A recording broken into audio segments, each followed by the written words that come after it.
Alright, so another round of doing something old with something new. So again, all that's new is that we're in radian mode now.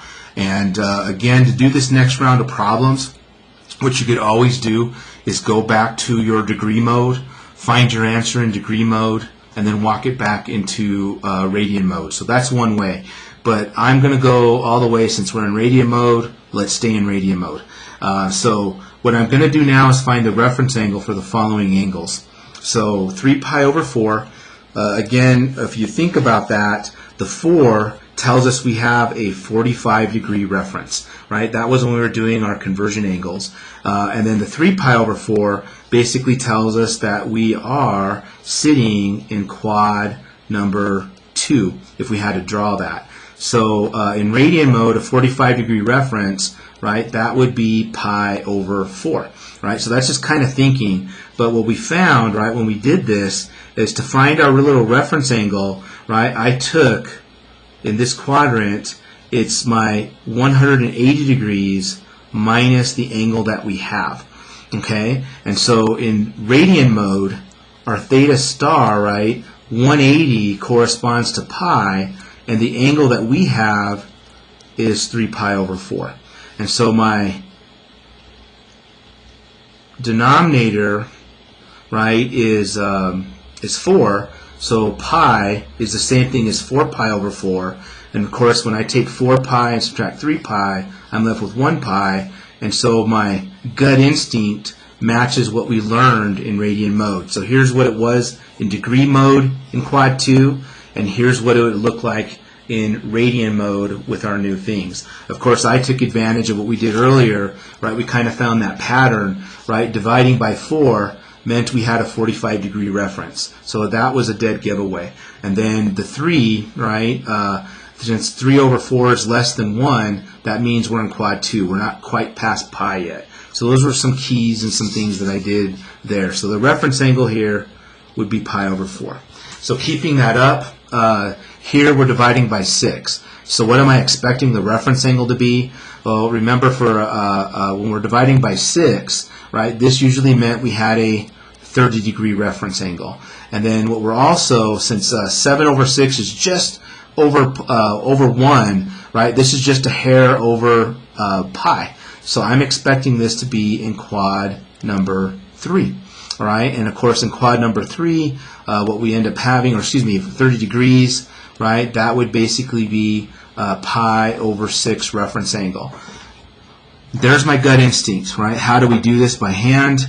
Well, again, by hand, if I had an angle that went into quad number 3, the reference angle, the way we found it, right, is we basically took the angle I had and we subtracted pi.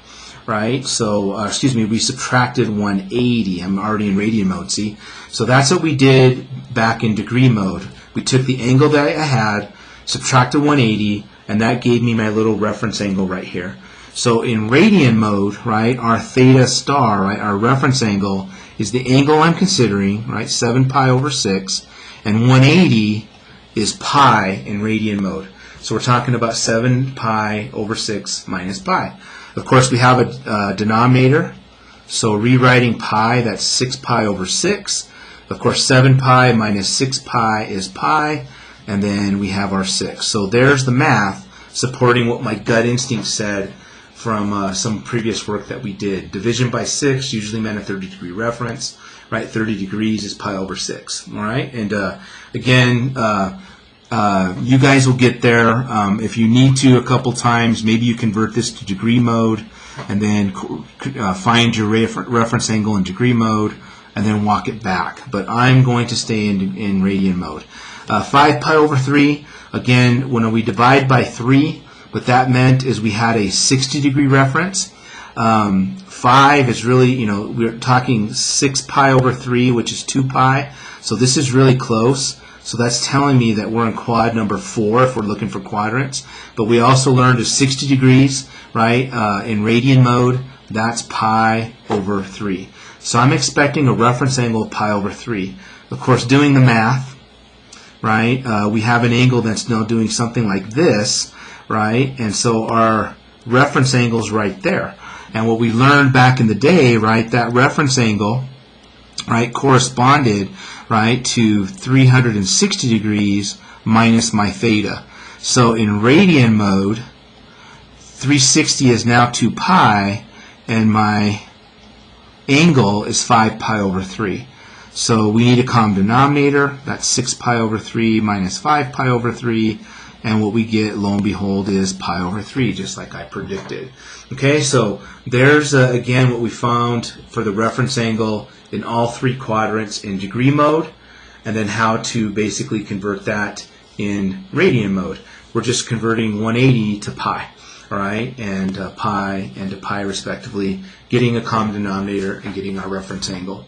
Alrighty, so there you have it. One more round of things to do, right? We revisited coterminality, right? In the first part, we revisited the concept of reference angles in this second part, and then we're going to look at actual exact trig values, all right, for some specific angles in the next part. But let me cut away to a new video to do that new stuff. See you guys in a moment.